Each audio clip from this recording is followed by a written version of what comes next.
Chapter 1. The Man They Underestimated. Isaac Lacey had always been the kind of man people overlooked. At 38, he stood at an unremarkable 5'9", with sandy brown hair that was beginning to thin at the crown and a face that wouldn't stand out in any crowd. He wore glasses that constantly slid down his nose when he worked, and his wardrobe consisted almost entirely of faded jeans and button-down shirts in muted colors. To the casual observer, Isaac seemed like exactly what he appeared to be, a mid-level software engineer who spent his days writing code and his evenings playing board games with his 7-year-old daughter, Emma. What people didn't see, what they had never seen, was the calculating mind behind those unremarkable brown eyes. Isaac had met Lydia Brady 6 years ago at a tech conference in Seattle. She'd been working the registration desk, all sharp cheekbones and sharper ambition, her dark hair pulled back in a severe ponytail that somehow made her green eyes look predatory. She was beautiful in the way a knife was beautiful, all clean lines and dangerous edges. Isaac, fresh off a painful divorce that had cost him nearly everything, had been cautious. But Lydia had been persistent, and eventually, he'd let his guard down. Their courtship had been a whirlwind. Lydia had love-bombed him with an intensity that should have set off alarm bells. Expensive dinners he couldn't really afford. Weekend getaways to wine country. Passionate declarations of love after only 3 weeks. When she'd gotten pregnant with Emma just 4 months into their relationship, Isaac had done what he thought was the right thing. They'd married in a small courthouse ceremony, with only Lydia's brother Jeremiah in attendance. Jeremiah Brady was everything Isaac wasn't: tall, athletic, charismatic, with the kind of easy confidence that came from a lifetime of getting exactly what he wanted. He worked in commercial real estate and drove a Tesla, and he never missed an opportunity to remind Isaac of his own inadequacies. "Taking care of my little sister, right, buddy?" he'd say, clapping Isaac on the shoulder just a little too hard. "She deserves the best." The first 3 years of marriage had been bearable. Emma was born, a beautiful little girl with Isaac's brown eyes and Lydia's sharp features. And for a while, Lydia had seemed content playing the role of devoted mother. But Isaac had noticed the cracks forming. The way Lydia's eyes would linger on their modest 3-bedroom house in the suburbs with barely concealed contempt. The way she'd scroll through social media, her jaw tightening as she looked at photos of her college friends' luxury vacations and designer handbags. The way she'd started comparing Isaac to Jeremiah more and more frequently. "Your brother doesn't understand what it's like to work for a living," Isaac had said once, trying to keep his voice neutral. "At least he's ambitious," Lydia had shot back. "At least he's going somewhere." Isaac had let it slide. He always let it slide, because he'd learned a long time ago that showing your hand too early was a fatal mistake. What Lydia didn't know, what neither she nor Jeremiah could have known, was that Isaac's mid-level software engineer job was a carefully constructed facade. Yes, he worked for a tech company. Yes, he wrote code. But Isaac's real expertise lay in cybersecurity and digital forensics. He'd spent the last 15 years building a reputation in underground circles as someone who could find anything, trace anything, prove anything. He'd helped expose corporate fraud, caught cheating spouses, and even assisted law enforcement with cases they couldn't crack through official channels. He'd done all of this while maintaining his boring, unremarkable cover. Because Isaac had learned something important early in life. People only saw what they expected to see. And what Lydia expected to see was a weak, passive man she could control. 3 months ago, Isaac had noticed something that made his blood run cold. A charge on their joint credit card for a locksmith service he hadn't authorized. When he'd asked Lydia about it, she'd waved it off. "Oh, I had some extra keys made for Jeremiah. You know, in case of emergencies." Isaac had nodded, smiled, and said nothing. But that night, while Lydia slept, he'd cloned her phone and started monitoring her communications. What he'd found had been worse than he'd imagined. The text messages between Lydia and Jeremiah went back 18 months. At first, they'd been innocent enough: sibling banter, complaints about work, discussions about their mother's health. But around a year ago, the tone had shifted. "Lydia, I can't do this anymore. Living in this tiny house with a man who has zero ambition. I'm suffocating. Jeremiah, you knew what you were getting into when you married him. Lydia, I was pregnant. I didn't have a choice. Jeremiah, you always have choices, LYDS. You just need to be smart about them." The messages had grown more sinister over time. discussions about life insurance policies, casual mentions of accidents that happened to people, links to news articles about men who died under mysterious circumstances, with their widows receiving substantial payouts. Isaac had felt his hands shaking as he read through months of communications, but he'd forced himself to stay calm, to keep reading, to document everything. The most recent messages had been the most damning. Jeremiah, the basement bathroom is perfect. No windows, solid door, soundproofing from when the previous owners had it as a music room. Lydia, and you're sure about the timeline? Jeremiah, 3 to 4 days without water. Maybe 5 if he rations the toilet tank. But the lack of food will weaken him. By day 3, he won't be able to fight back effectively. Lydia, what about Emma? Jeremiah, send her to my place that weekend. I'll take her to Disneyland or something. She doesn't need to be around for this. Lydia, and after? Jeremiah, we call it a tragic accident. He went down to fix a pipe, the door jammed, you were out shopping, didn't realize until it was too late. You'll be devastated. I'll be the supportive brother helping you through your grief. Insurance pays out. We sell this dump, you buy something decent, and everyone moves on. Isaac had read that message 3 times, letting the full horror of it sink in. His wife and her brother were planning to murder him. They were going to lock him in the basement bathroom and let him die of dehydration while his daughter was conveniently away. And they thought they'd get away with it. They thought he was too weak, too passive, too boring to see it coming. That had been their first mistake. Isaac had spent the last 3 months preparing. He'd documented everything. The messages, the financial records showing Lydia had taken out a $500,000 life insurance policy on him without his knowledge, forging his signature on the application. The emails between Jeremiah and a locksmith about installing a door that could only be locked from the outside. He'd set up encrypted cloud storage for all the evidence, with automatic emails scheduled to send to the police, the FBI, and 3 different journalists if he didn't log in to cancel them every 48 hours. But documentation alone wasn't enough. Isaac needed them to act. He needed them to commit to their plan fully, to incriminate themselves beyond any shadow of doubt. And more than that, more than justice, more than vindication, Isaac needed revenge. Because they weren't just planning to kill him. They were planning to do it in a way that would traumatize his daughter, rob her of her father, and force her to grow up believing it had all been a terrible accident. For that, they would pay, not just with prison time, but with everything they valued. Isaac had always been patient. He'd always been methodical. And now, as he sat in his home office on a Friday evening in late September, listening to Lydia laugh on the phone with Jeremiah in the next room, he felt a cold satisfaction settle over him. The trap was set. All that remained was to let them spring it. Chapter 2. The Setup. The morning of Saturday, September 16th, dawned gray and cold, with rain spattering against the windows of the Lacey house. Isaac woke early, as he always did, and lay in bed for a moment listening to Lydia's breathing beside him. She was still asleep, her face relaxed in a way it never was when she was awake. She almost looked innocent. Almost. Isaac slipped out of bed and went through his usual morning routine. Shower, shave, coffee. He could hear Emma's cartoons playing in the living room. She was an early riser, just like him. When he walked into the kitchen, she was sitting at the table in her pajamas, a bowl of cereal in front of her, her eyes glued to the TV. "Morning, sweetheart," Isaac said, ruffling her hair as he passed. "Morning, Daddy," Emma chirped, not taking her eyes off the screen. Isaac's heart clenched. This might be the last normal morning they had together for a while. After today, everything would change. But it had to be done. He couldn't let Lydia and Jeremiah get away with what they were planning. And more importantly, he couldn't let Emma grow up with a mother who was capable of such evil. Lydia emerged from the bedroom around 8, already dressed and made up, her phone in her hand. "Jeremiah's going to pick Emma up around 10, she announced, not looking at Isaac. "He's taking her to Disneyland for the weekend. A surprise." "That's nice of him," Isaac said neutrally. "Yeah, well, he knows how hard you've been working lately. Thought we could use a weekend to ourselves." Lydia's smile didn't reach her eyes. "Maybe we can reconnect. Go out to dinner tonight." Isaac knew what reconnect meant. It meant she needed him to be here, in the house, unsuspecting, when they made their move. The dinner would never happen.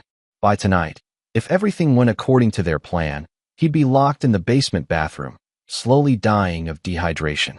"Sounds great," Isaac said, matching her fake smile with one of his own.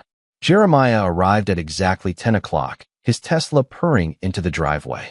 He was wearing expensive jeans and a designer polo shirt, his dark hair artfully tousled. Emma ran to the door, excited about her surprise trip. "Uncle Jerry," she squealed.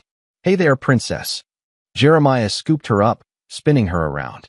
His eyes met Isaac's over Emma's head, and Isaac saw something cold and calculating in that gaze. This wasn't just about money for Jeremiah. This was personal.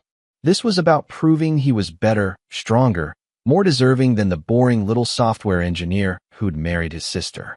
"Thanks for taking her," Isaac said, keeping his voice warm and grateful. "That's really generous of you." "Anything for family," Jeremiah said, setting Emma down. "You two crazy kids enjoy your weekend. Lydia, you've got my number if you need anything." The emphasis on anything was subtle, but Isaac caught it. So did Lydia. She nodded, her hand briefly touching Jeremiah's arm, a gesture that lasted just a fraction too long to be merely sisterly. After they left, the house felt oppressively quiet. Lydia busied herself in the kitchen, making a show of tidying up, while Isaac retreated to his office. He had work to do. The hidden camera he'd installed in the basement bathroom was transmitting perfectly. He pulled up the feed on his laptop, checking the angle. The camera was tiny, embedded in the vent cover, virtually invisible unless you knew exactly where to look. It had a week's worth of battery life and would record everything that happened in that room. His phone buzzed. A text from an unknown number. "Package delivered." Isaac smiled. Owen Hudson, an old friend from his darker days, had come through. The package was currently sitting in a storage unit across town. A comprehensive dossier on both Lydia and Jeremiah, including financial records, the forged insurance documents, and a few other surprises Isaac had been working on. Around noon, Lydia knocked on his office door. "Hey, the downstairs bathroom has a weird smell. Can you check it out? I think maybe there's a leak or something." Isaac felt adrenaline spike through his system, but he kept his expression mildly annoyed. "Really? Right now?" "I'd appreciate it," Lydia said, her voice syrupy sweet. "I don't want it to get worse while we're out tonight." This was it. The moment they'd been planning for months. "Sure, let me grab my tools," Isaac said, standing up. He made a show of getting his toolbox from the garage, taking his time, letting Lydia think everything was going according to plan. As he headed toward the basement stairs, he caught Lydia watching him with an expression that made his blood boil, anticipation mixed with something that might have been satisfaction. The basement was cold and dimly lit. Isaac had always hated it down here. The concrete walls, the low ceiling, the single bathroom that had been added by the previous owners as an afterthought. The bathroom door was heavy, solid wood, with a new lock that gleamed in the overhead light. Isaac had noticed when Lydia had it installed 2 weeks ago, claiming the old lock was broken. Isaac opened the bathroom door and stepped inside. The space was tiny, just a toilet, a small sink, and about 4 square feet of floor space. He could see the fresh caulking around the base of the toilet where someone, probably Jeremiah, had recently been working, creating a plausible reason for him to need to inspect it. He heard the soft whisper of footsteps on the basement stairs behind him. Isaac turned, and there was Lydia, standing in the doorway. In her hand was something that made Isaac's carefully controlled expression falter for just a moment, a hammer. "Lydia," he said, letting confusion and a hint of fear creep into his voice. "What are you?" "I'm sorry, Isaac," Lydia said, and for a moment, she almost sounded like she meant it. "But this is for the best. For all of us." She stepped forward, and Isaac stumbled backward, letting his toolbox clatter to the floor. "Lydia, what are you talking about? What's going on?" "You're a good man," Lydia continued, advancing slowly. "But good men finish last. And I need more than good. I need someone who can give me the life I deserve. Is this about money?" Isaac's voice cracked perfectly, right on cue. "We can work this out." "I can. It's too late for that." Lydia's eyes were cold now, all pretense of emotion gone. "The insurance will take care of me and Emma. And Jeremiah will help us start over. Somewhere better than this." She swung the hammer. Isaac dodged, but not quite fast enough. The hammer glanced off his shoulder, sending pain radiating down his arm. He cried out and stumbled, falling against the wall. Lydia moved fast, faster than he'd expected. She shoved him hard, and Isaac let himself fall completely, sprawling on the bathroom floor. Before he could recover, Lydia was out the door, slamming it shut. The lock clicked with a sound like a death sentence. "Lydia!" Isaac shouted, pounding on the door. "Lydia, please. Let me out. I'll be back in 4 days." Lydia's voice came through the door, muffled but clear. "When it's over, try to make peace with whatever you believe in, Isaac. For what it's worth, I really am sorry." Her footsteps receded up the stairs. Isaac stopped pounding and sat back against the wall, breathing hard. His shoulder throbbed where the hammer had hit, and he knew it would bruise spectacularly. But that was fine. That was evidence. He pulled out his phone, the one Lydia thought she'd been monitoring for months, the one he'd carefully fed with innocuous searches and boring emails. He opened the camera app and took several photos of the locked door, the small space, and the bruise already forming on his shoulder. Then he pulled out his other phone, the one Lydia didn't know about, the one with the real evidence, the real communications, the real power. Isaac pulled up the camera feed from the bathroom. Perfect. It had caught everything. Lydia's confession, the attack, the sound of the lock clicking into place. He opened his encrypted messaging app and sent a message to Owen. Phase 1 complete. Proceeding to Phase 2. The response came immediately, standing by. Good luck. Isaac settled himself as comfortably as he could on the cold tile floor. He had supplies hidden behind the toilet tank, water bottles, protein bars, a first aid kit, and a few other necessities he'd stashed over the past month during his late-night, insomnia walks around the house. This was going to be unpleasant. He was going to be cold, uncomfortable, and by day 3, genuinely struggling. But he'd survive. He'd planned for this. More importantly, Lydia and Jeremiah had just committed to a murder plot. They thought he was trapped, helpless, slowly dying. They had no idea he was exactly where he wanted to be. Let them think they'd won. Let them get comfortable, confident, sloppy. And then Isaac Lacey was going to destroy them both. Chapter 3. The Long Wait. The first day wasn't so bad.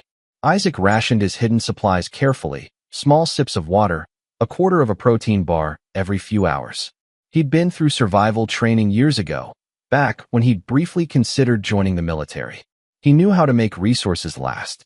The basement bathroom had no windows, no natural light. Isaac had his phone for illumination, but he kept it dark most of the time to preserve battery. The glow of the screen would be visible under the door anyway, and he couldn't risk Lydia or Jeremiah noticing if they came to check on him. Not that they did. The house above him was silent as a tomb.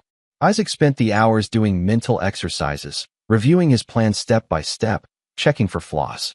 He pulled up the monitoring app on his secret phone and watched the feeds from the cameras he'd hidden throughout the house. Lydia was in the living room, pacing, her phone pressed to her ear. Isaac couldn't hear the audio from here, but he didn't need to. He'd set up remote access to all the phone lines in the house months ago. He pulled up the recording of her current call. "Don't know if I can do this, Jerry." He was pounding on the door, screaming. What if someone heard?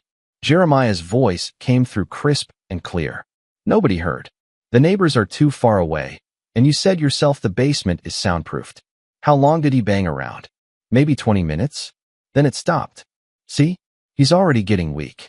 By tomorrow, he'll barely have the strength to stand. Just stay calm, stick to the plan, and in 3 more days, this will all be over. What if it doesn't work? Lydia's voice was shrill with panic. What if? It's going to work. Trust me, LYDS. I've thought of everything. Isaac almost laughed. Jeremiah had thought of everything. That was rich. What Jeremiah hadn't thought of was that Isaac wasn't the passive, clueless mark they'd profiled him as. He hadn't thought that someone might have been monitoring their communications for months. He hadn't thought that his perfect plan had more holes in it than Swiss cheese. Amateur hour, Isaac thought coldly. The call ended, and Isaac watched Lydia collapse onto the couch, her face in her hands. For a moment, she looked almost human, scared, uncertain, and over her head. Then she straightened, wiped her eyes, and picked up her phone again. No sympathy, Isaac reminded himself. She'd chosen this. She'd chosen money and status over her husband's life. She'd chosen to traumatize their daughter. Whatever happened to her now, she'd earned every second of it. Day 2 was harder. The concrete floor seemed to leach warmth from Isaac's body, and despite his hidden supplies, he could feel genuine hunger gnawing at his stomach. He allowed himself to look haggard when he checked his reflection in the bathroom mirror, stubble, bloodshot eyes, pale skin. Good. He needed to look the part. He used the toilet sparingly, knowing that Lydia and Jeremiah might check the water level in the tank as evidence of how long he'd been drinking from it. Instead, he relied on his bottled water, disposing of the empty containers by crushing them flat and hiding them in the drop ceiling above the toilet. The bruise on his shoulder had bloomed into a spectacular purple and yellow mess. Isaac photographed it from multiple angles, documenting its progression. Evidence. Always thinking about evidence. Upstairs, Lydia was falling apart. She'd called Jeremiah 6 times, each conversation more frantic than the last. What if he's already dead? Should I check? No, you can't risk it. If he's still alive and you open that door, the whole plan falls apart. But what if? Lydia, listen to me. You need to hold it together. Emma comes back tomorrow night. You need to be ready to play the grieving wife who just discovered her husband's body. Can you do that? A long pause. Then, yes, I can do that. Good. I'll come over tomorrow afternoon to help you look for him. We'll discover the tragedy together. The police will see a devoted brother-in-law trying to support his sister through an unthinkable accident. Isaac shook his head. These two had watched too many true crime shows. They thought they were criminal masterminds, but they'd made so many mistakes it was almost embarrassing. They'd discussed the plan over unsecured phone lines. They'd left a digital trail of the life insurance policy. They'd modified the house in ways that would be immediately suspicious to any competent investigator. And most damning of all, they'd underestimated their victim. Fatal errors, all of them. Day 3 was when things got genuinely difficult. Isaac's body was starting to feel the effects of restricted food and water intake. He felt dizzy when he stood, his muscles were cramping, and he had a persistent headache that throbbed behind his eyes. But he'd planned for this too. The first aid kit hidden in the ceiling contained electrolyte tablets, pain relievers, and vitamin supplements. He rationed them carefully, taking just enough to stay functional without eliminating the physical symptoms he needed to display.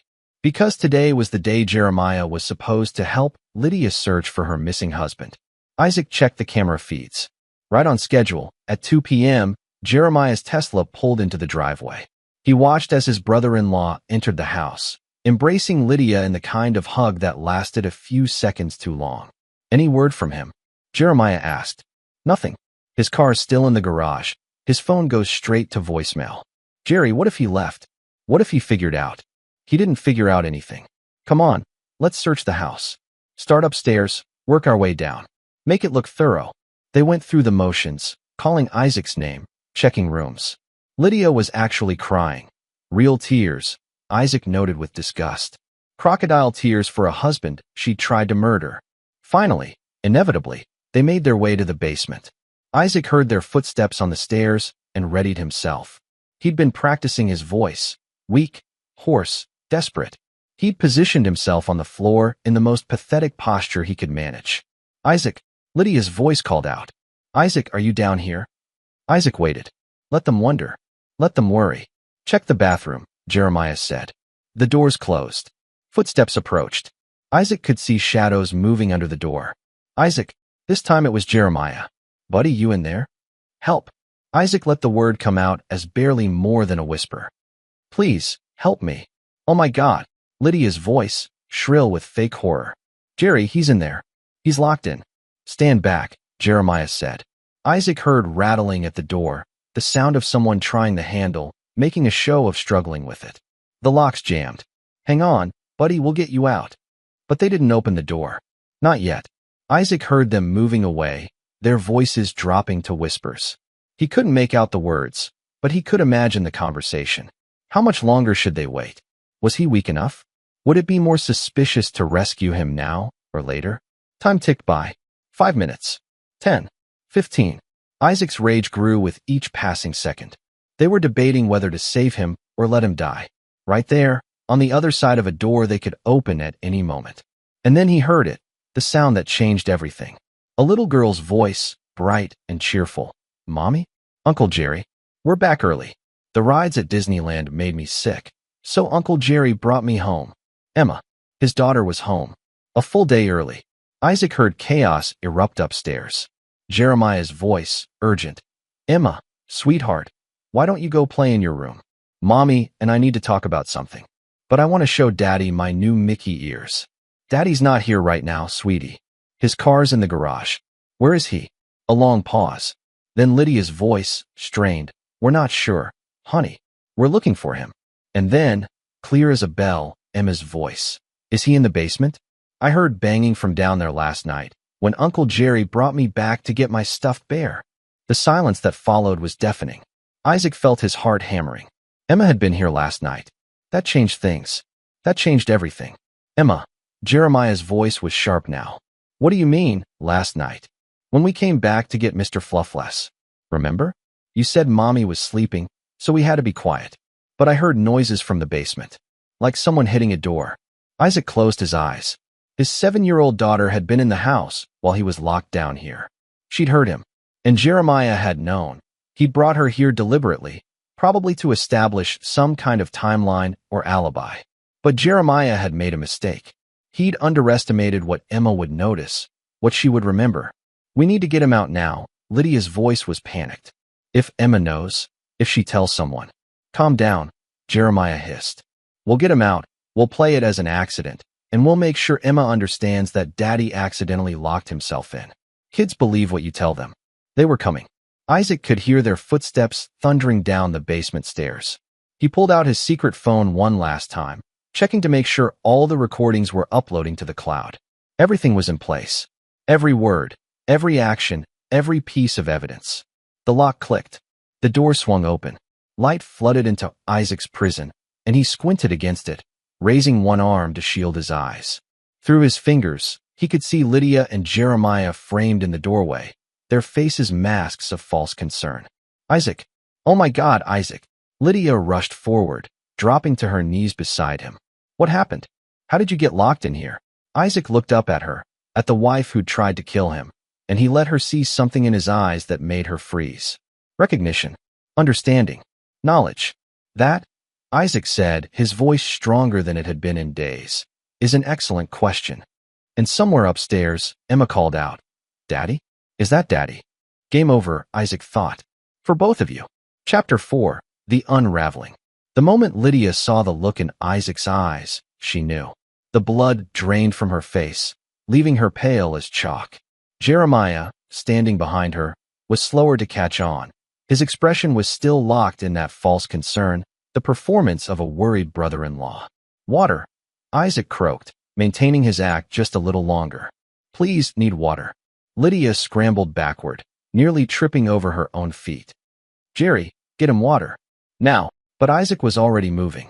Despite 3 days of genuine discomfort, he'd been doing isometric exercises against the walls, keeping his muscles from atrophying completely.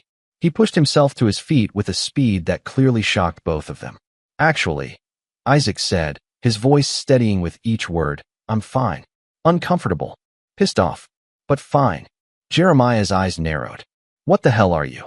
Let me save you some time, Isaac interrupted, pulling out his hidden phone. You're about to ask how I survived 3 days locked in here. The answer is, I planned for it. Just like I planned for everything else. He watched the color drain from Jeremiah's face now too. That's not possible, Lydia whispered. You couldn't have known. That you were going to lock me in here and let me die of dehydration? Isaac's voice was cold enough to freeze nitrogen. Oh, I knew. I've known for 3 months. Ever since I cloned your phone and started reading all those lovely text messages between you and your brother. The word brother came out dripping with contempt. Lydia's hand flew to her mouth. Jeremiah went very still, his eyes locked on Isaac's phone like it was a loaded gun. Here's what's going to happen now, Isaac continued. We're going to go upstairs. You're going to act perfectly normal in front of Emma. You're going to tell her Daddy got locked in by accident, and everything's fine now. And then Emma is going to her friend Casey Hilton's house for a sleepover that you're going to arrange in the next 15 minutes. You can't, Jeremiah started. I can. I have recordings of everything. Your planning sessions. Lydia's confession before she attacked me with that hammer. Emma hearing me trapped down here while you brought her back for your stuffed animal alibi stunt. All of it, time-stamped and backed up in 3 different locations. Isaac pushed past them, heading for the stairs. His legs were shakier than he'd like, but adrenaline was carrying him forward. Oh, and Jeremiah, if you're thinking about running, don't. I've already sent copies to my lawyer with instructions to release everything to the police if I don't check in every 12 hours. Your window for escape closed about 72 hours ago. Upstairs, Emma was waiting in the hallway, her little face scrunched with worry. Daddy, Isaac scooped her up, ignoring the pain that shot through his shoulder.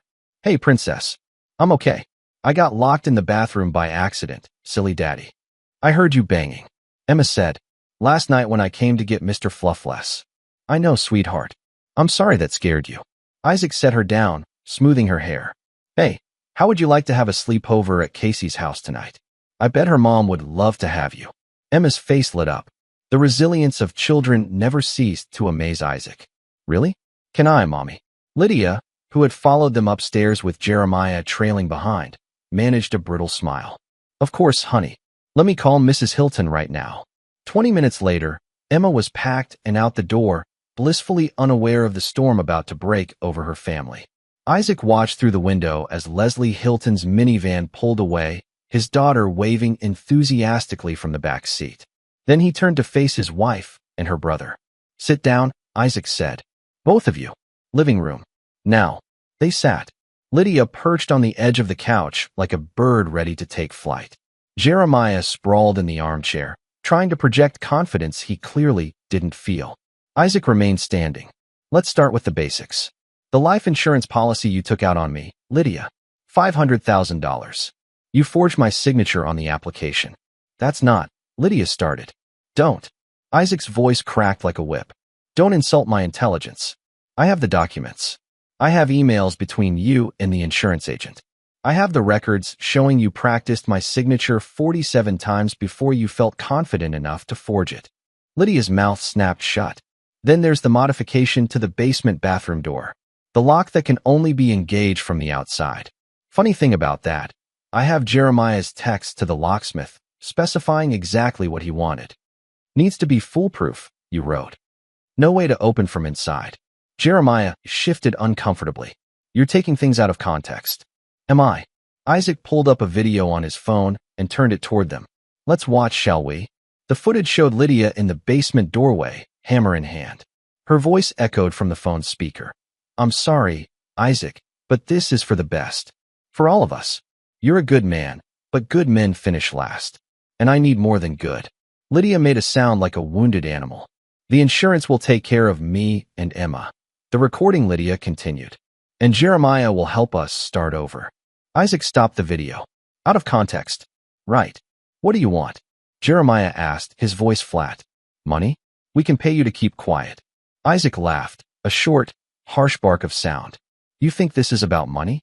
You tried to kill me. You were going to leave my daughter without a father. You were going to traumatize her for life. Also, you could live in a bigger house and drive a better car. We weren't actually going to go through with it. Lydia blurted out. We were just talking, planning, but we would have stopped before. Before what? Before I died. Isaac shook his head. You locked me in that bathroom. You hit me with a hammer. You told me you'd be back in 4 days, after it was over. You didn't stop, Lydia. You did it. Tears were streaming down Lydia's face now. Please, Isaac. I made a mistake. I was stupid, I was greedy, but I never wanted to actually hurt you. Shut up, Isaac said quietly. The gentleness of his tone was somehow more frightening than if he'd shouted. Just shut up. He walked to the window, looking out at the quiet suburban street. Normal houses, normal families, normal lives. From the outside, the Lacey house looked just like all the others. No one could see the rot underneath. Here's what's going to happen, Isaac said, still looking out the window. Option 1. I go to the police right now with everything I have. You both go to prison for attempted murder. Emma goes into the foster system or maybe to my ex-wife, who lives 3 states away and barely remembers she has a stepdaughter. Your lives are over, and my daughter's childhood is destroyed. He turned back to face them. Option 2. We do this my way. What does that mean? Jeremiah asked warily. It means you're going to pay for what you tried to do. Not with prison time. Not yet, anyway. But with everything else you value. Your money, your reputations, your freedom. I'm going to systematically dismantle your lives, piece by piece, until you have nothing left. And you're going to let me do it, because the alternative is option 1. That's insane, Jeremiah said. You can't. I can and I will. Unless you'd prefer I call the police right now. Isaac pulled out his regular phone, thumb hovering over the emergency call button. Lydia grabbed Jeremiah's arm. Jerry, don't. He has us. He is everything. Smart girl, Isaac said. Now, let's talk about the specifics. Jeremiah, you're going to transfer the deed to your commercial real estate holdings, all of them, into a trust I've established. You'll retain nominal ownership, but you won't be able to sell, mortgage, or profit from them without my approval. Jeremiah's face went purple. Those properties are worth millions, and they're the source of all your wealth and status. I know. That's the point. What about me? Lydia whispered. Isaac looked at his wife, the woman he'd thought he loved, the mother of his child, and felt nothing but cold contempt. You're going to sign a post-nuptial agreement. In the event of divorce, which will happen exactly when I decide it happens, you get nothing. No assets, no alimony, no child support. Just whatever you can carry in a single suitcase. I can't survive on nothing. You'll get a job. Learn to budget. Live in a studio apartment. You know, like normal people do. Consider it character building. Lydia was sobbing now, but Isaac felt no sympathy. He remembered her face in that doorway, the hammer in her hand, the cold calculation in her eyes. Both of you will continue to act normally in public, Isaac continued. Model family, devoted siblings. But in private, you'll do exactly what I say when I say it. Step out of line once, just once, and everything goes to the police. Understood? Neither of them spoke. I said understood? Yes, Lydia whispered. Understood, Jeremiah ground out. Good. Jeremiah, you have 48 hours to get the property transfers in order. I'll email you the details of the trust. Lydia, the post-nup will be ready by tomorrow. You'll sign it in front of a notary, or I make a phone call. Isaac headed for the stairs, exhaustion finally catching up with him. He paused at the bottom step and looked back at them. Two people who'd thought they were so clever, so superior, brought low by their own arrogance. Oh, and one more thing, Isaac said. Don't even think about trying to hurt me for real now. I have a dead man switch set up. If I don't check in every 12 hours, everything gets released automatically. Kill me, and you go to prison anyway. So you'd better hope I stay healthy. He climbed the stairs, leaving them sitting in stunned silence. In the bedroom, Isaac finally allowed himself to collapse on the bed. His whole body ached. His shoulder throbbed. His head pounded from dehydration despite the water he'd been rationing. But he'd done it. Phase 2 complete. Now came the hard part, making them pay for everything they'd done. And Isaac had plans. Such beautiful, terrible plans. Chapter 5, The Documentation. Isaac spent the next 48 hours operating on pure adrenaline and spite. He'd learned long ago that the best revenge wasn't the flashy kind you saw in movies. It was the methodical, documented, legally bulletproof kind that left your enemies with no recourse and no escape. Sunday morning, he visited Dr. Alexandra Ramsey, a physician he'd known for years through some freelance security work he'd done for her practice. She took one look at his bruised shoulder, his dehydrated state, and the haunted look in his eyes, and immediately started documenting everything. Isaac, what happened to you? She asked as she photographed his injuries. Accident, Isaac said. Got locked in my basement bathroom for 3 days. Lydia and her brother finally found me.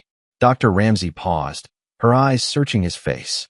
She was a sharp woman in her mid-50s, with silver-streaked hair and the kind of no-nonsense demeanor that came from 20 years of emergency medicine. And you want this documented because I want a record. Professional assessment of my injuries, timeline of dehydration symptoms, all of it. Isaac, Dr. Ramsey put down her camera. If someone hurt you, if this wasn't an accident, it's being handled, Isaac said quietly. My way, but I need documentation. She studied him for a long moment, then nodded. Okay, but if you need help, real help, you know where to find me. The medical report was thorough. Contusions consistent with blunt force trauma to the left shoulder, severe dehydration, muscle weakness from prolonged immobility, elevated stress hormones. All time-stamped, all official, all admissible in court if it ever came to that. Monday morning, Isaac met with Spencer Melton, an attorney who specialized in asset protection and trust law. Spencer's office was in a gleaming downtown high-rise, all glass and chrome and expensive furniture. The lawyer himself was in his early 40s, impeccably dressed, with the kind of sharp eyes that missed nothing. Mr. Lacey, Spencer said, shaking Isaac's hand. I received your email. Quite an interesting situation you've described. Can you do it? Isaac asked. Can you structure the trust the way I outlined? Spencer leaned back in his leather chair, tinting his fingers. I can. But I have to ask, is this coercion? Because if Mr. Brady is being forced to transfer his assets, he's transferring them voluntarily, Isaac said, in exchange for me not pursuing certain legal matters. Everything will be done with full disclosure, proper documentation, and his signature on every form. Completely legal. And this legal matter you're not pursuing? Attorney-client privilege covers this conversation, correct? Spencer nodded. My wife and her brother tried to kill me for my life insurance money. I have proof. Instead of sending them to prison and destroying my daughter's life in the process, I'm choosing alternative consequences. Spencer's eyebrows rose slightly, but he showed no other reaction. I see. And you have documented evidence of this alleged crime. Extensive documentation. Video, audio, text messages, emails, financial records. Enough to convict them both several times over. Then yes, I can structure your trust. It'll take some creative legal work, but it's doable. Mr. Brady will maintain nominal ownership of his properties, but all decisions regarding sale, lease, or modification will require approval from the trust administrator. That's you. Any profits will flow through the trust, and you'll control the distribution. How long until it's ready? 72 hours. I'll need Mr. Brady to come in and sign the initial documents. Isaac smiled. He'll be here. That evening, Jeremiah showed up at Isaac's house with a face like thunder. He was carrying a leather portfolio and looked like he'd aged 10 years since Saturday. I can't believe you're doing this, Jeremiah said, throwing the portfolio on Isaac's desk. Those properties are my life's work. And my life is what you tried to end, Isaac replied calmly. Seems like a fair trade. This is extortion. This is consequences. Would you prefer the alternative? I can still call the police. Jeremiah's jaw clenched. What do you want me to sign? They spent 2 hours going through the documents. Isaac had Spencer draft everything in triplicate, with witnesses and notarization. Every signature, every initial, every clause was documented and legally binding. You're keeping one property out, Isaac noted, reviewing the list. Your personal residence. That wasn't part of the deal. I need somewhere to live, Jeremiah protested. Fine. Keep the house. But it goes into the trust too. You can live there rent-free, but you can't sell it, refinance it, or use it as collateral without my permission. Jeremiah looked like he wanted to punch something, but he signed.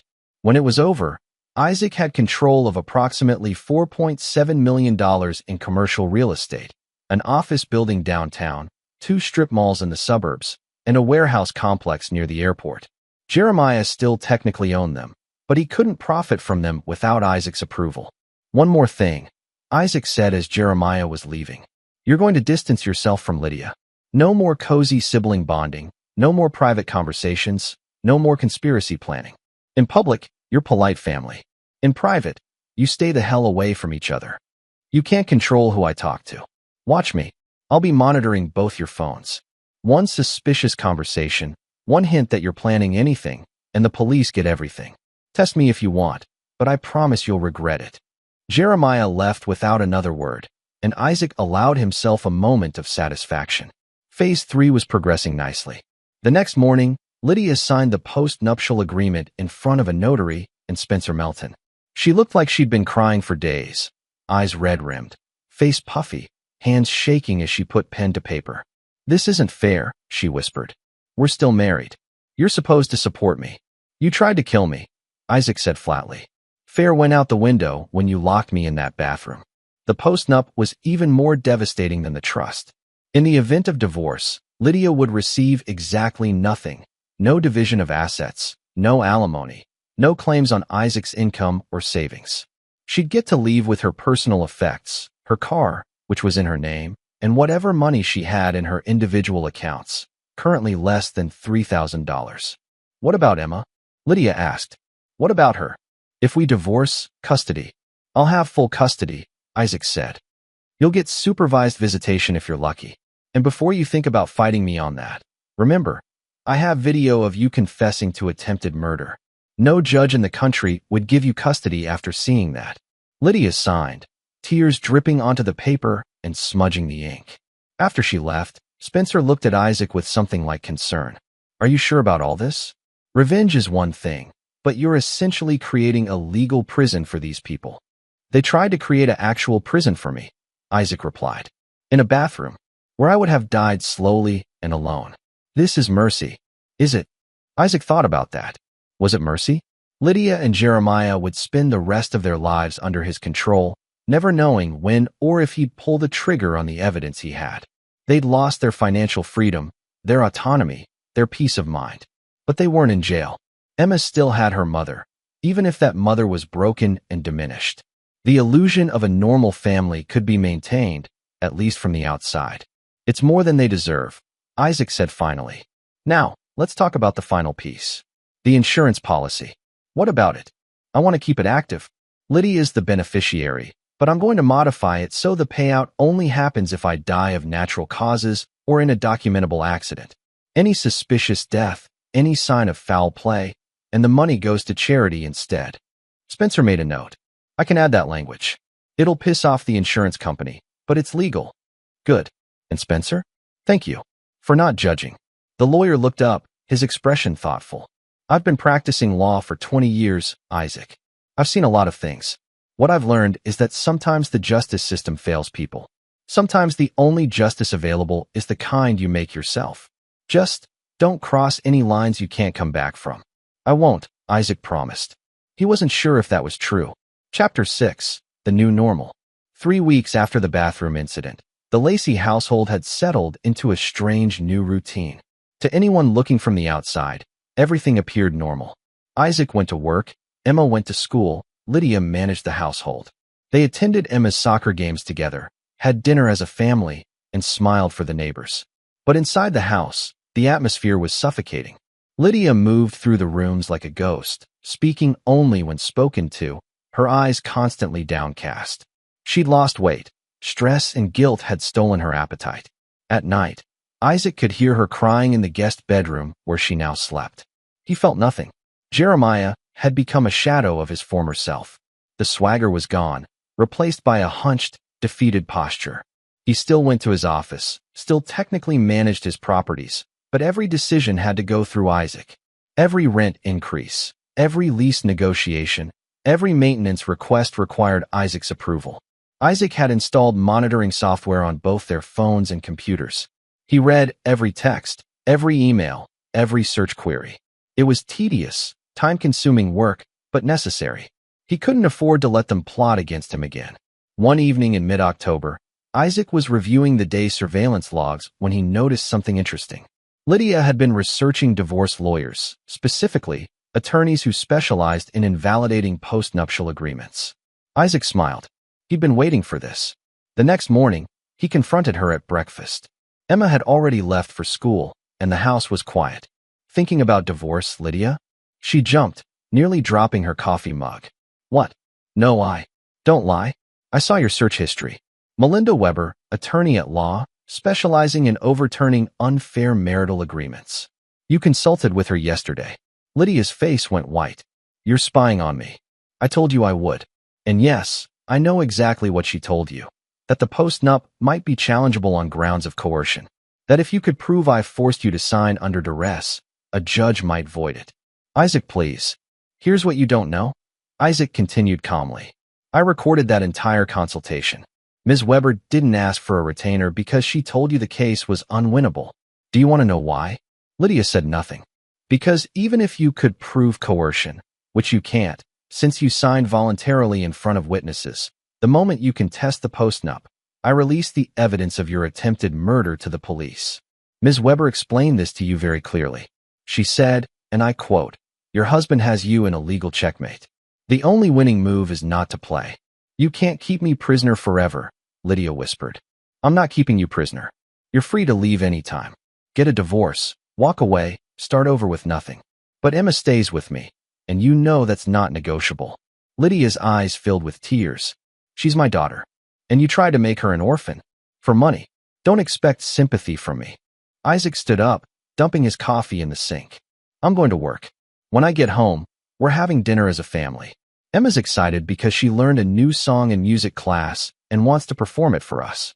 You're going to smile, applaud, and tell her how proud you are. Can you do that?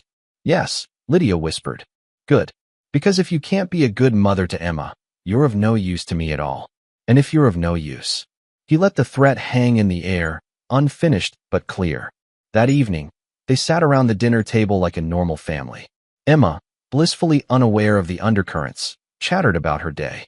She'd gotten an A on her spelling test. Her friend Casey was having a birthday party next weekend. She wanted to try out for the school play. Isaac listened attentively, asked questions, praised her accomplishments. Lydia did her part too, smiling mechanically, nodding at the right moments. To Emma, nothing was amiss. But Isaac saw the dead look in Lydia's eyes, the way her hands trembled slightly when she cut her food, the hollow quality of her laughter.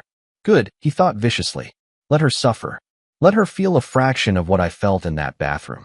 Later that night, after Emma was in bed, Isaac's secure phone buzzed. A message from Owen Hudson. Need to talk. Got some intel on Brady you're going to want to hear.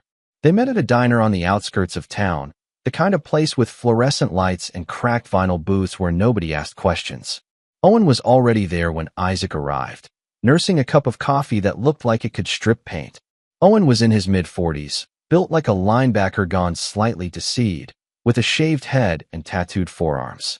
He'd worked in military intelligence before transitioning to the private sector, and he had the kind of contacts that could find anything on anyone. What VE you got? Isaac asked, sliding into the booth across from him. Owen pushed a manila folder across the table. Your brother-in-law's been busy. Or rather, he was busy before you put him in your legal cage. Isaac opened the folder. Inside were bank statements, property records, and surveillance photos. Jeremiah's been running a side business, Owen explained. Nothing illegal, technically, but definitely shady. He's been using his commercial properties to launder money for some small-time criminals. Nothing major. Mostly guys running under-the-table cash businesses who need a way to make their income look legitimate. Isaac felt his pulse quicken. How long has this been going on? At least 3 years. He'd rent to businesses that were barely functional, a t-shirt shop that never opened, a consulting firm with no employees, that kind of thing. They'd pay inflated rent, which would give them legitimate expenses to claim. Jeremiah would keep 20% as a fee. That's money laundering. Yep, federal crime. Could be looking at 20 years if the IRS gets interested. Isaac studied the documents. This was bigger than he'd expected, and more useful. How much has he processed? Best estimate? About $2 million over 3 years. Not enough to attract major attention, but definitely enough for a serious prosecution if someone made a formal complaint. Isaac sat back, his mind racing. This changed things. This gave him even more leverage over Jeremiah. Give me everything, Isaac said. Every transaction, every fake business, every client. I want documentation that would make the FBI cream their pants. Owen grinned. Already done. It's all in the folder, along with a USB drive with the digital records. What are you going to do with it? Insurance, Isaac said. Jeremiah's been behaving himself so far, but people get desperate. People get stupid. I need to make sure he understands exactly how much I can take from him if he steps out of line. You're a cold bastard, Isaac. I learned from the best. Isaac pulled out an envelope and slid it across the table. Your fee, plus a bonus for the quick turnaround. Owen pocketed the envelope without counting it. You ever need anything else, you know where to find me. And Isaac? Watch your back. Cornered animals are dangerous. I'm counting on it, Isaac said. The next day, Isaac invited Jeremiah over for a business discussion. His brother-in-law showed up looking wary, which was smart. They sat in Isaac's office, and Isaac spread the contents of Owen's folder across his desk like a prosecutor laying out evidence. Money laundering, Isaac said simply. $2 million over 3 years. Federal crime. Mandatory minimum sentence. Jeremiah went pale. Where did you get this? I have my sources. The question is, what am I going to do with it? You can't prove. I can prove all of it. Bank records, lease agreements, testimony from some of your tenants, who would be very happy to testify in exchange for immunity. Face it, Jerry. You're done. Jeremiah's hands clenched into fists. What do you want? What I've always wanted. Your complete cooperation. Your absolute obedience. You thought the trust was bad? This is worse. This is prison time. Real prison, not the metaphorical kind you're living in now. Are you going to turn me in? Isaac pretended to consider it. Not yet. This is my nuclear option. As long as you stay in line, as long as you don't give me any reason to use it, It stays in this folder. But Jerry, Isaac leaned forward. I'm going to be watching. Every move you make, every person you talk to, every thought you have. And if you step even 1 inch out of line, I'll bury you. Jeremiah stood up abruptly, his chair scraping against the floor. You can't do this to us forever. Eventually, you'll slip up. You'll make a mistake. Maybe, Isaac agreed. But by the time that happens, you'll have nothing left to fight with. Your money, your reputation, your freedom, it'll all be gone. So my advice? Make peace with your new reality. Because this is the rest of your life. After Jeremiah left, Isaac sat alone in his office, staring at the folder. He'd created a prison for them, just like Spencer had said. A prison without bars, but a prison nonetheless. And he felt no regret. Chapter 7. The Desperate Plan. Winter came early that year, bringing with it gray skies and freezing rain that turned the streets into skating rinks. Emma's 8th birthday was in November, and Isaac threw her a party that was perhaps too extravagant. A rented bounce house, a magician, more presents than any child could possibly need. He was overcompensating, he knew, trying to make up for the fact that her mother barely interacted with her anymore and her uncle had stopped visiting. But Emma seemed happy, and that was all that mattered. It was 2 weeks after the party when everything started to unravel. Isaac was at work, monitoring the surveillance feeds from his phone during a conference call, when he noticed something strange. Lydia had left the house at 10 a.m., which was unusual. She rarely went anywhere without telling him first. But more concerning was where she went. She drove to a coffee shop downtown, parked in the back, and went inside. Isaac switched to the traffic camera feeds he'd gained access to through one of his security contracts and watched as Lydia sat down across from someone. Not just someone. Maria Collier. Isaac felt ice form in his stomach. Maria Collier was a private investigator with a reputation for taking cases other investigators wouldn't touch. She specialized in finding dirt on people, and she didn't care much about legality or ethics. Isaac couldn't hear the conversation, but he didn't need to. The body language told him everything. Lydia leaning forward earnestly, Maria taking notes, both of them glancing around to make sure they weren't being watched. Lydia was investigating him, looking for leverage, for some way to escape the cage he'd built around her. Isaac waited until that evening to confront her. Emma was at a friend's house for a study session, and the house was empty except for the two of them. Maria Collier, Isaac said without preamble. Want to tell me why you're meeting with a PI? Lydia's face went through several emotions in rapid succession. Shock, fear, defiance, then resignation. You're always watching. Always. What did you hire her for? I didn't hire her. I can't afford to hire her. I wanted to talk to someone. Someone who might understand. Understand what? Lydia's eyes blazed with sudden anger. What it's like to be a prisoner in my own life. You control everything, Isaac. Where I go, who I talk to, what I do with my time. You've made me completely dependent on you. How is that any better than what I tried to do? I didn't try to kill you. No, you just killed everything that made me. I have no friends because you've isolated me. I have no money because you control the finances. I can't even talk to my own brother without you listening in. This isn't a marriage, it's a hostage situation. Isaac felt a dangerous surge of anger. You want to talk about hostage situations? Let's talk about 3 days locked in a bathroom. Let's talk about listening to your wife discuss letting you die like you were nothing more than an inconvenience. You did this to yourself, Lydia. All of it. I know. Lydia's voice cracked. I know what I did was wrong. I was stupid and greedy, and I almost destroyed everything. But Isaac, you're destroying me anyway. Just slowly. Death by 1,000 cuts instead of dehydration. Then leave. I've told you. The door's not locked. And give up my daughter? Never see her except for supervised visits with a social worker watching? That's not a choice. That's extortion. It's consequences, Isaac said coldly. Something you seem to have trouble understanding. Lydia wiped her eyes angrily. Maria said there might be a way. That if I could prove you've been coercing me, controlling me through fear and intimidation. She's wrong. And if you hire her, if you try to go down that path, you know what happens. The evidence gets released. You've made that very clear. Good. Then we understand each other. But as Isaac watched Lydia storm off to her room, he felt the first stirrings of unease. She was getting desperate, and desperate people did unpredictable things. He needed to be more careful, more vigilant. What he didn't know was that Lydia and Jeremiah had been planning for weeks, using burner phones and encrypted messaging apps they'd purchased with cash.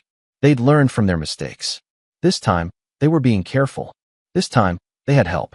On a Thursday evening in early December, Isaac came home from work to find the house empty. No Lydia, no Emma. Just a note on the kitchen counter in Lydia's handwriting. Took Emma to Jeremiah's. She wanted to see her uncle. Back by 8. Isaac felt alarm bells going off in his head. This wasn't planned. Lydia hadn't asked permission. And when he checked Emma's school pickup, he saw that Jeremiah had picked her up, not Lydia. He tried calling Lydia. Voicemail. Jeremiah. Voicemail. He pulled up the tracking apps on their phones. Both devices were at Jeremiah's house, pinging from the living room. But something felt wrong. Isaac grabbed his coat and keys and drove to Jeremiah's house, a modern monstrosity in an upscale subdivision. The lights were on, and he could see movement through the windows. He knocked. No answer. He tried the door. Locked. Then his phone rang. Unknown number. Hello. Isaac. It was Jeremiah's voice, but not from inside the house. We need to talk. Where's my daughter? She's safe. She's at my place, watching TV with Lydia. But you're not coming in. Not yet. What the hell is this, Jerry? This is us taking back some control. Maria Collier is very good at her job, Isaac. She found some interesting things about you. Isaac felt his blood turn to ice. What did she find? Well, for starters, those security contracts you do, the ones that give you access to traffic cameras and surveillance systems, turns out using them for personal purposes is illegal. Very illegal. She also found some evidence that you've been accessing confidential financial records without authorization. And then there's the matter of that storage unit you've got across town, filled with all your evidence against us. If you hurt Emma, we're not going to hurt her. God, Isaac, what do you think we are? She's our family, but we are done being your puppets. So here's the deal. You're going to get in your car, and you're going to drive to the police station.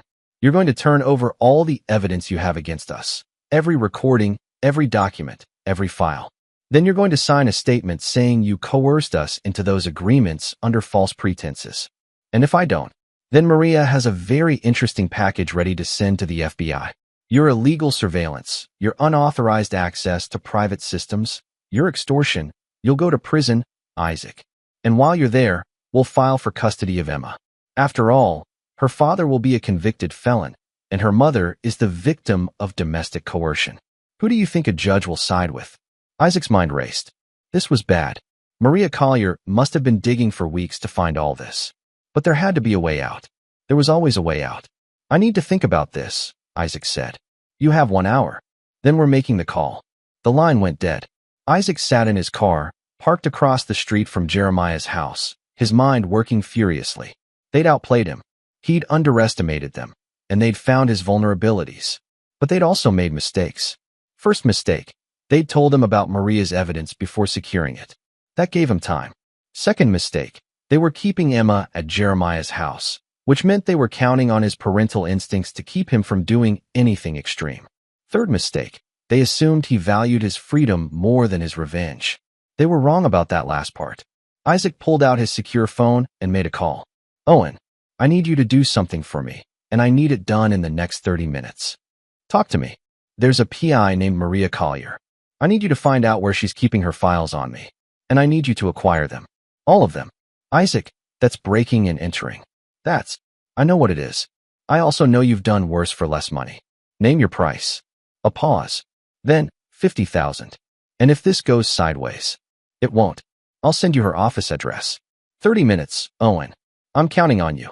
Second call, Spencer Melton. Isaac, it's late, what? I need you to draft custody papers. Emergency filing, tonight. Grounds. Mother's mental instability and conspiracy to extort. I'll email you the evidence in 10 minutes. That's not going to hold up in court if it looks retaliatory. It doesn't need to hold up forever. Just long enough. Third call, Alexandra Ramsey. Dr. Ramsey, I need a favor. 25 minutes later, Isaac had his pieces in place. Owen had sent a message, files acquired. Burning them now.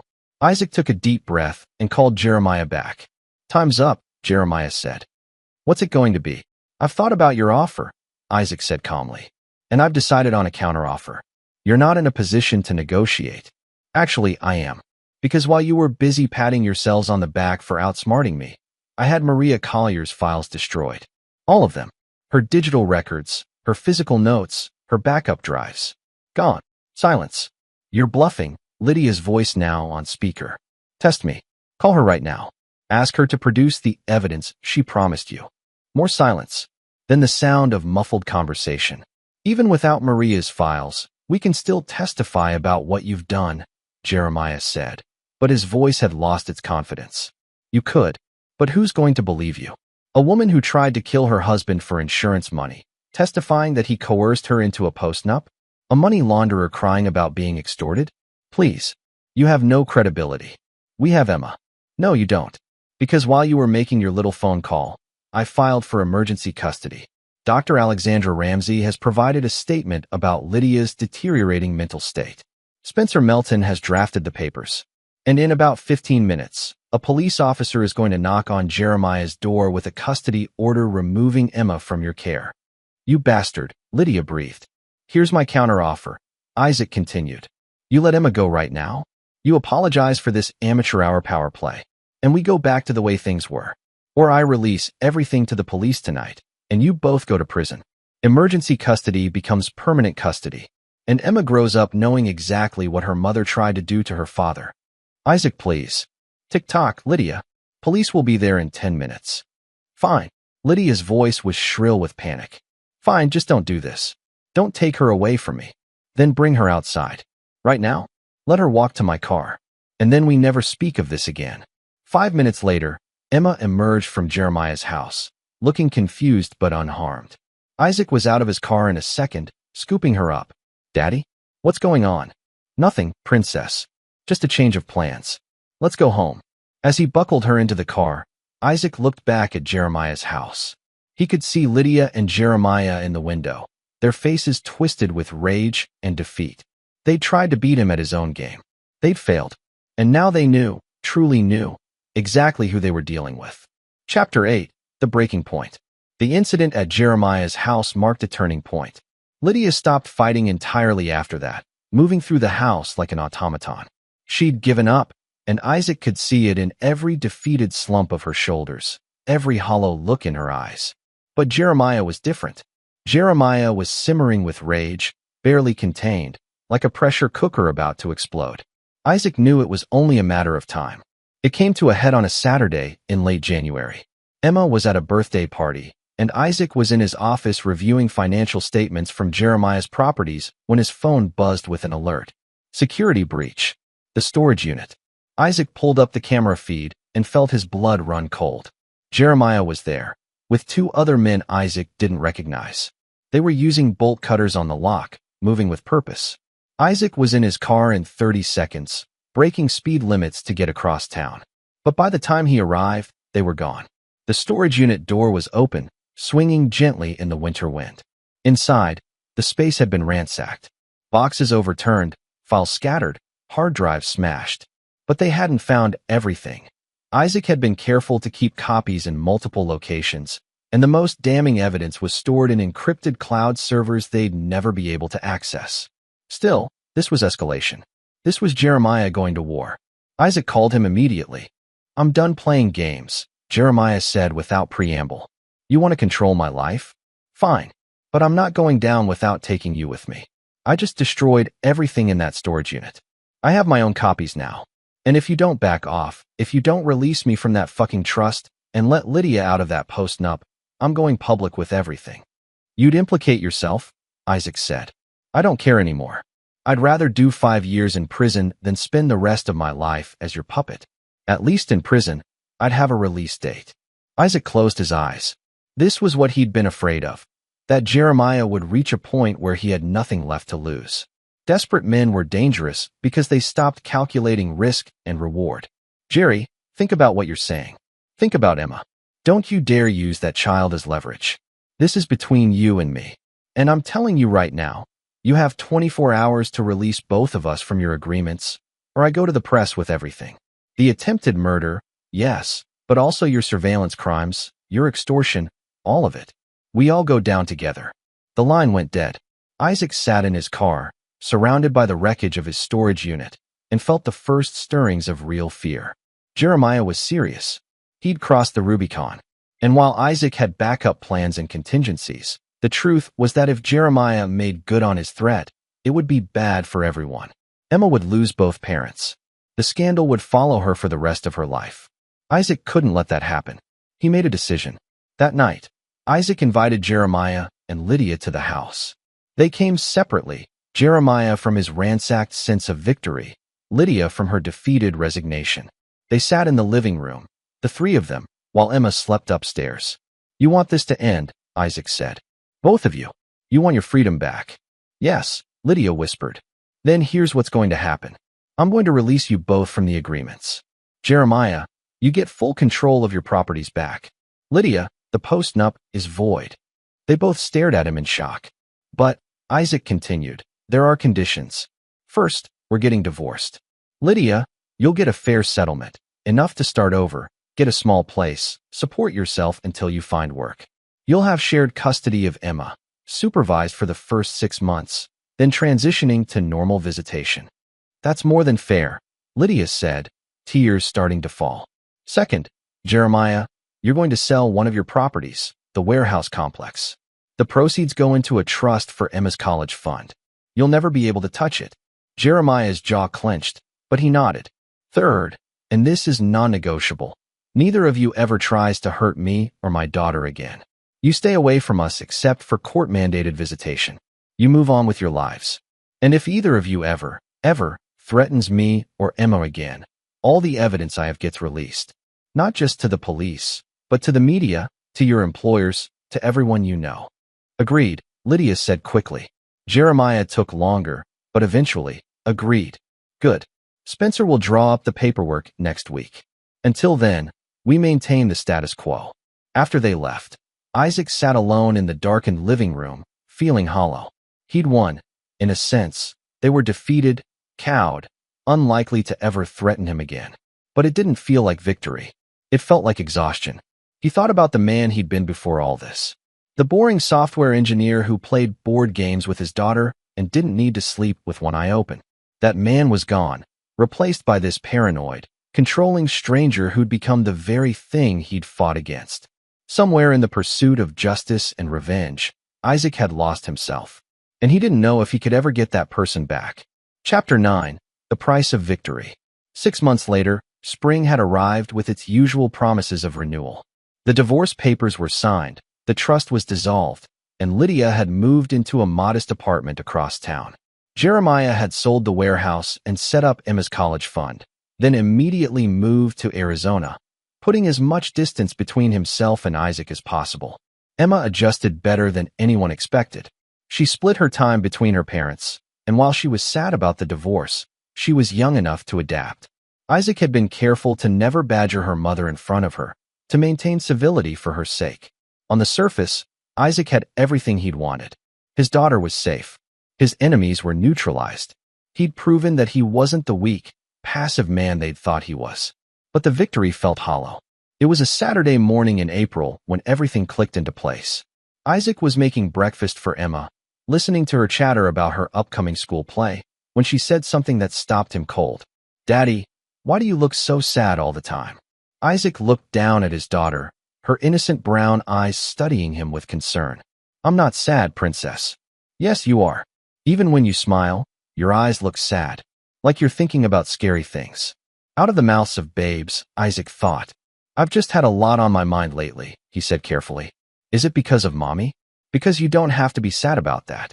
Mommy said sometimes grown-ups are better apart than together." "Did she?" "Uh-huh. She said you both love me very much, and that's what matters." "And she's right, isn't she?" Isaac knelt down so he was eye level with his daughter. "She is absolutely right. And Emma, I want you to know something. No matter what happens, no matter what you might hear someday about me or your mom or Uncle Jerry, you are loved. You are safe. And I will always, always protect you." Emma hugged him fiercely. "I know, Daddy. You're my hero." Hero. The word sat uncomfortably. Heroes didn't spend months psychologically torturing their enemies.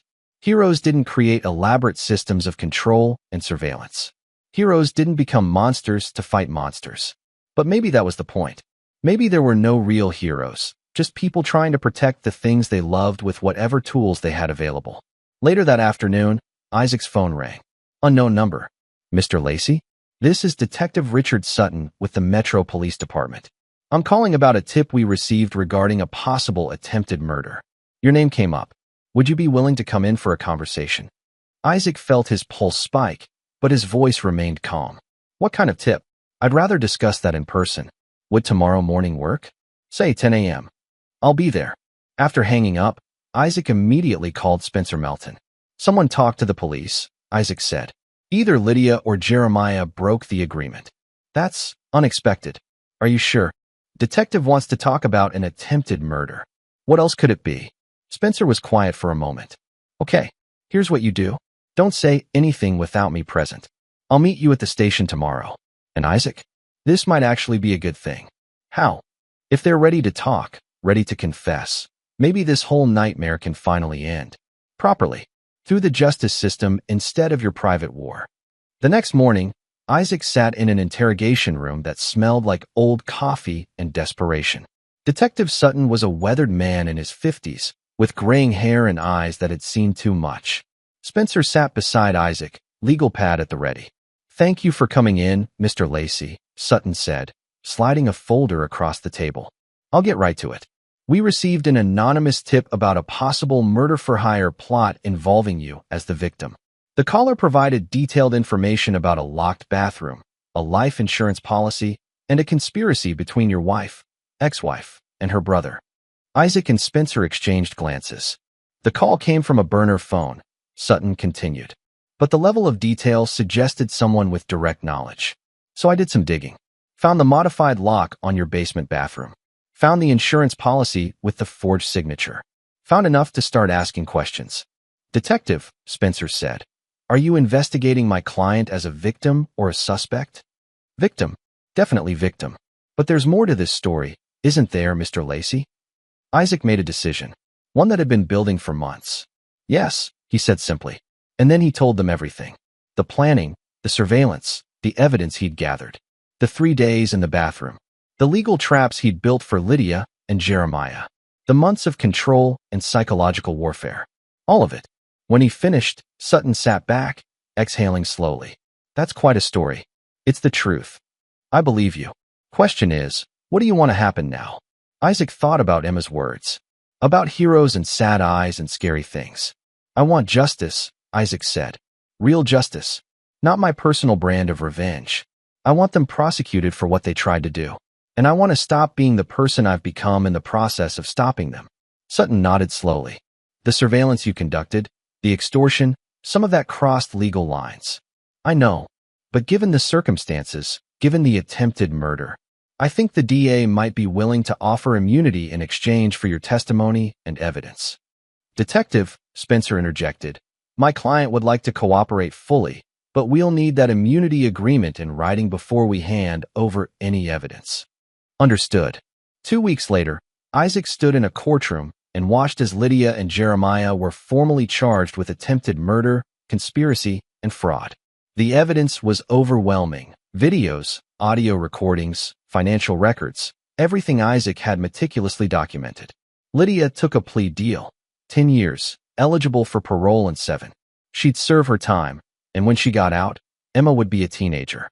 They could rebuild their relationship then. Jeremiah refused to plea and went to trial. The jury took 3 hours to convict him. 25 years. Isaac testified at both proceedings. He told the truth, all of it, including his own morally questionable actions. The judge called his methods understandable but not commendable. The prosecutor called him a survivor who went too far in seeking justice. Isaac called himself tired. After it was all over, after the trials and the sentencing and the media circus, Isaac took Emma to the park. They sat on a bench, watching ducks paddle across the pond. Is it over now, Daddy? Emma asked. Yes, sweetheart. It's over. Good. Can we go back to being normal? Isaac smiled. A real smile this time, one that reached his eyes. We can try. They stayed at the park until sunset, and for the first time in almost a year, Isaac felt the weight starting to lift from his shoulders. He'd protected his daughter. He'd brought his would-be murderers to justice. And he'd somehow, miraculously, avoided becoming as monstrous as the people who'd tried to kill him. The road ahead would be long. He'd need therapy, probably. Emma would need it too, eventually, when she was old enough to understand what had really happened. But they were alive. They were safe. They were free. And sometimes, Isaac thought as he held his daughter's hand on the walk back to the car, sometimes that was enough. Sometimes survival was its own kind of victory. This is where our story comes to an end. Share your thoughts in the comments section. Thanks for your time. If you enjoy this story, please subscribe to this channel. Click on the video you see on the screen, and I will see you there.